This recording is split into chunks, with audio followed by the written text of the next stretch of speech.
Volvo wagon in the garage. You might remember the Volvo wagon from such hits as we're going to LS swap a Volvo, and we're going to do drag week in a LS swap Volvo wagon. Let me show you around her a little bit. This might be some of y'all's first time with the wagon.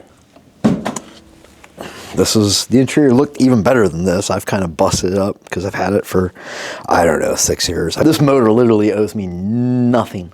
So it's just, no, this is the truth, Bob. I'm not telling fibs here. So it's an aluminum block 5.3. I got it for like 250 bucks. It's a true story, Bob.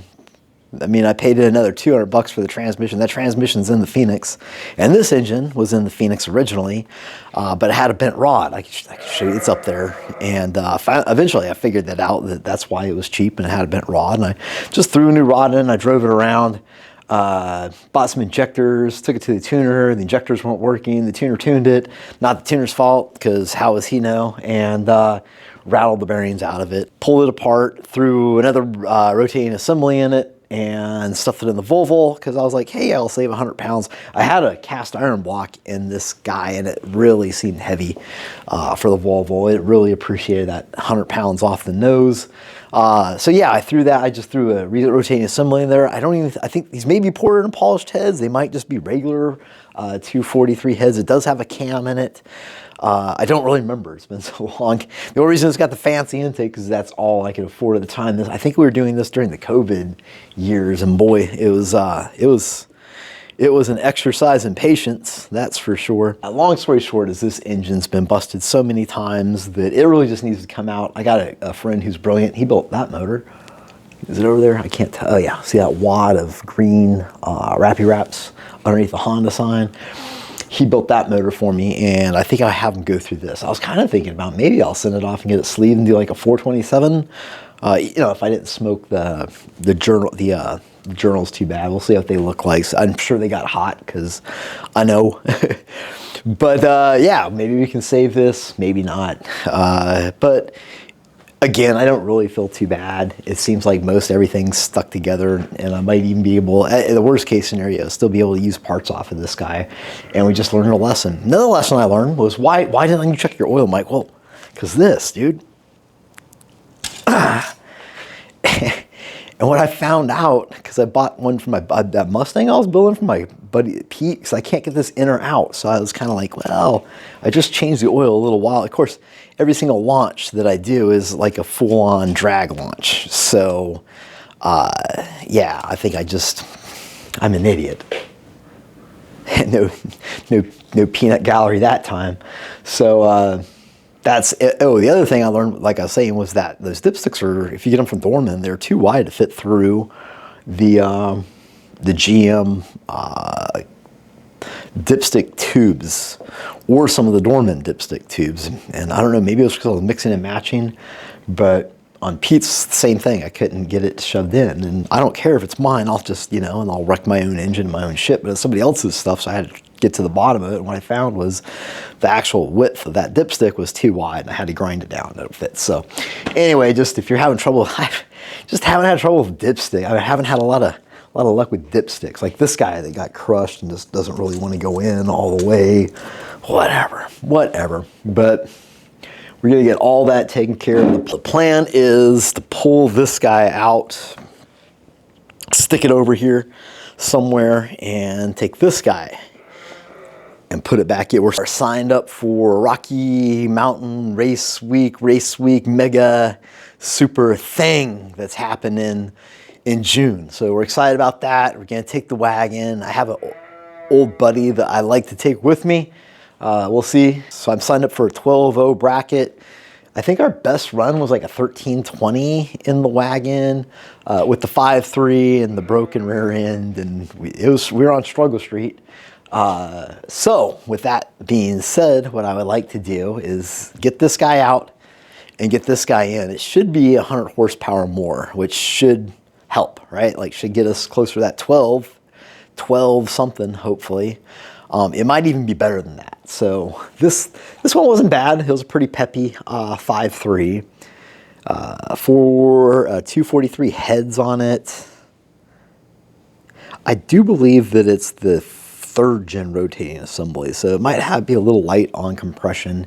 It made 300, it made 300, 320, I think it was, on the rollers. This guy is an aluminum 6-liter, and it's bored over a little bit. That's just to clean the cylinders up. But it's got, you know, fancy Whiz-Bang-Co pistons and Molinar rods, and the crankshaft's been like all things and camshafts. And yeah, my buddy put it together for me. I actually did all the machine. Well, I did the machining, and then he went back and redid it, and then told me I'm not even going to look at that one thing because I'm going to have to redo it. So yeah, I'm gonna.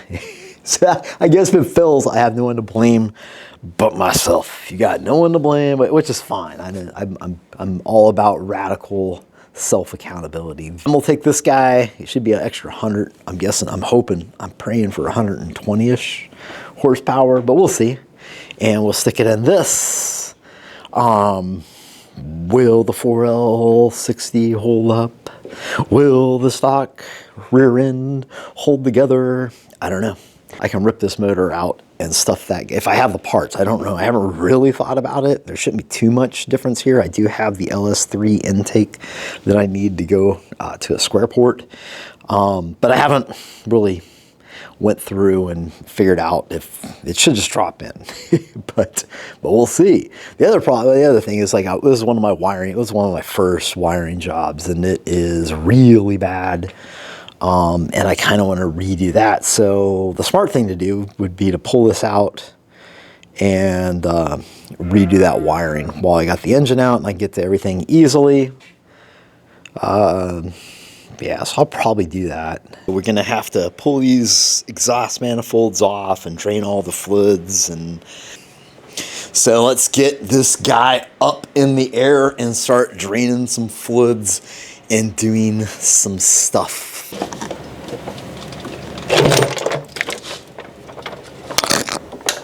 Oh, I actually got everything? Wow.